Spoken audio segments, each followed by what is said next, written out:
স্বামী কি জিনিস থাকতে সেটা কেউ বোঝে না। স্বামী হলো সেই মানুষটি যে একটা নারীকে সারা জীবন বহন করে।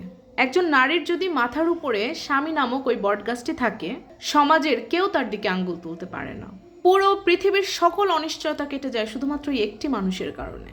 শরীরে এক ফোঁটা শক্তি থাকতেও সে তার স্ত্রীকে কখনো টাকা ইনকামের জন্য বাইরে পাঠায় না। রাস্তায় বের হলে দেখবেন 70 থেকে 80 বছরেরও অনেক মানুষ আছে যারা এখনো বোঝা টানছে। সে সেই টাকা নিয়ে স্ত্রীর হাতে তুলে দেয় সংসারের জন্য। রাস্তায় বের হলে দেখবেন সবচেয়ে ভারী ব্যাগটি সেই পুরুষ মানুষটাই বহন করে। শপিং মল থেকে বের হয়ে সবগুলো ব্যাগ স্বামী ক্যারি করে। বাজার থেকে বের হয়ে সবচেয়ে ভারী ব্যাগটি স্বামী কাঁধে তুলে নেয়।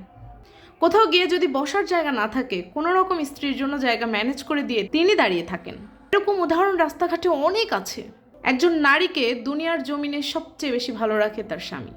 পৃথিবীর বোকা নারীরা নিজেদের জিদের কারণে, নিজেদের ইগোর কারণে স্বামী নামক সেই মানুষটিকে দিনের পর দিন আঘাত করে যাচ্ছে।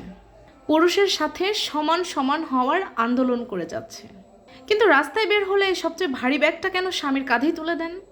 একটা বাচ্চা নিয়ে বের হলে বাচ্চাটাকে কেন স্বামীকেই বহন করতে হয়? 6 তলার সিঁড়ি বেয়ে ওঠার সময় ভারী ব্যাগটা কেন তার কাঁধে ঝুলিয়ে দেন? বাসের সিটে আপনি বসে স্বামীকে কেন দাঁড় করিয়ে রাখেন?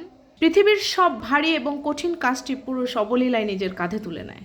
যে পুরুষটি সবচেয়ে রাগী, সেই পুরুষও কখনো তার স্ত্রীকে একটা ভারী ব্যাগ তুলে দেয় না। যে পুরুষটা সবচেয়ে নিকৃষ্ট, সেও তার স্ত্রীকে বাইরের মানুষের কাছে অসম্মানিত হতে দিতে চায় না। বোকা মেয়েরা দিন শেষে পারে শুধু জিদ দেখাতে আর রাগ দেখাতে।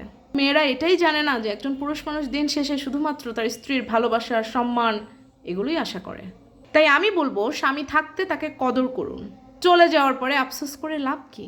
তার কথা শুনুন, বুঝুন, তাকে মানুন।